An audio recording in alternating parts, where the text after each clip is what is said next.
Ya, bismillahirrahmanirrahim. Assalamualaikum warahmatullahi wabarakatuh. Sobat Sehat Rumah Sakit UNS. Kembali lagi bertemu dengan kami. Saya Joana Sukma Gautama, dokter spesialis penyakit dalam, magister kesehatan. Kali ini saya akan bahas terkait GERD ya, gastroesophageal reflux disease. Kemarin kita baru ramai ya, salah satu influencer itu meninggal. Salah satu disinyalir karena GERD. GERD menyebabkan sakit jantung. Ya, kita lihat ya, GERD itu apa sebenarnya? GERD itu adalah suatu kondisi di mana ada reflux, naiknya asam lambung, asam di dalam lambung itu naik ke kerongkongan. Nah, kita tahu mukosa, lapisan dari lambung itu memang dia sangat tahan terhadap asam. Tapi beda dengan kerongkongan, dia banyak pembuluh darah, banyak saraf, sehingga saat produk dari lambung, asam lambung, bercampur makanan atau bercampur minum itu naik ke kerongkongan, maka akan muncul gejala yang sangat sakit sekali. Makanya pada GERD itu bisa muncul seperti terbakar, heartburn, kemudian nyeri dada. Nah, ini yang seringkali disalahartikan dengan serangan jantung. Kemudian ada nyeri ulu hati, dada nggak nyaman, disertai dengan gangguan lambung seperti perut penuh dan lain sebagainya. Ya, kenapa bisa terjadi GERD ini? Karena salah satunya faktor lambung. Memang produksi asam lambungnya meningkat. Tapi yang kedua, yang sering itu karena klep ya, klep di dalam esofagus itu terlalu longgar sehingga mudah sekali ya asam lambung itu naik ke atas, reflux naik ke atas. Itu yang kenapa sering terjadi loncatan asam lambung di dalam kerongkongan yang bikin pasien itu terasa nyeri dada dan bahkan disalahartikan sebagai serangan jantung. Orang terkena GERD, satu jelas pola makan yang tidak sehat, banyak konsumsi pedas, asam, berlemak yang secara berlebihan, tidak terkontrol. Ini yang memicu. Sebenarnya kalau dalam kondisi cukup nggak masalah, tapi kalau berlebihan itu jelas memicu kondisi GERD. Kemudian karena mohon maaf merokok, alkohol itu juga naikkan resiko untuk terjadi GERD. Obesitas, kegemukan juga resiko GERD, dan bahkan pada kehamilan pun juga pada trimester pertama sering muncul GERD meskipun sebelumnya tidak punya. Kadang kita latah aja nih, jangan-jangan saya jantung dok, tapi belum tentu.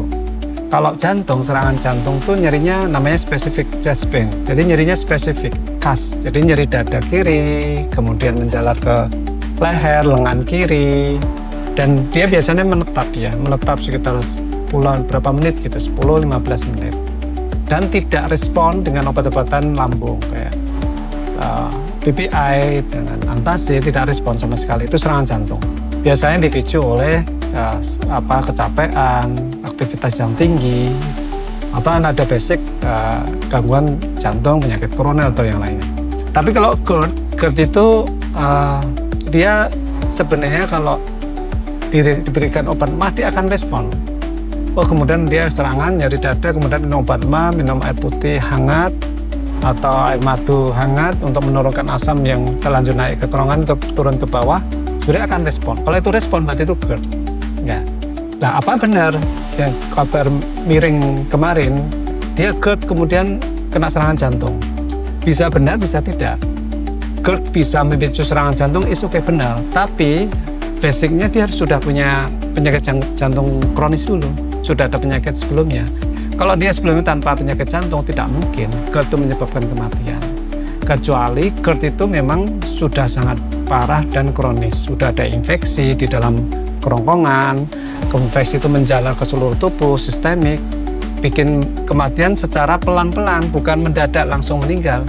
Kalau mendadak langsung meninggal itu serangan jantung, bukan GERD. Jadi GERD tidak menyebabkan kematian secara mendadak.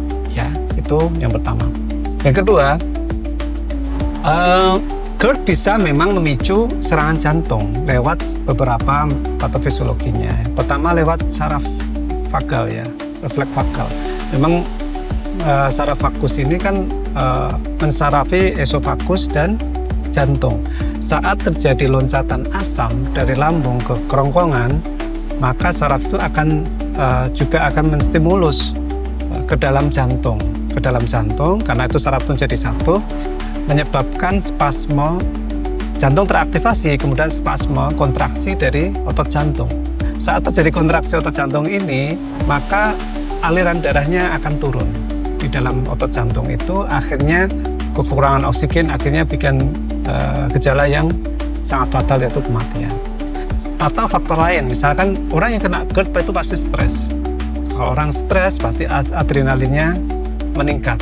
Kalau udah adrenalin meningkat, maka aliran darah di dalam organ akan berkurang, termasuk di dalam jantung. Ini akan memicu iskemia, kurangnya oksigen di dalam jantung itu memicu serangan jantung. Atau ya itu jalur itu yang sering terjadi, kita sering bahas dan kita hubungkan kenapa GERD menyebabkan serangan jantung, karena dua aspek itu sebenarnya. Tapi kalau tidak ada riwayat sakit jantung kemudian menghubungkan GERD menyebabkan serangan jantung, itu terlalu cepat. Sebenarnya kita analisa dulu apakah pasien itu mempunyai penyakit jantung sebelumnya atau tidak. Baik, begitu Sobat Sehat. Jadi GERD itu sebenarnya sangat mudah untuk dikelola. Jadi kalau ada keluhan heartburn, nyeri dada, kemudian perut kembung, sebah, itu tolong screening dulu ke arah pencernaan, yaitu GERD tadi, gastroesophageal reflux disease, ke dokter penyakit dalam yang terdekat untuk mengasesmen. Kan Sobat Sehat Rumah Sakit UNES juga bisa ya mengasesmen sendiri lewat namanya GERD-Q. Sekian, terima kasih, semoga bermanfaat. Kita jumpa lagi nanti di lain kesempatan. Terima kasih. Assalamualaikum warahmatullahi wabarakatuh.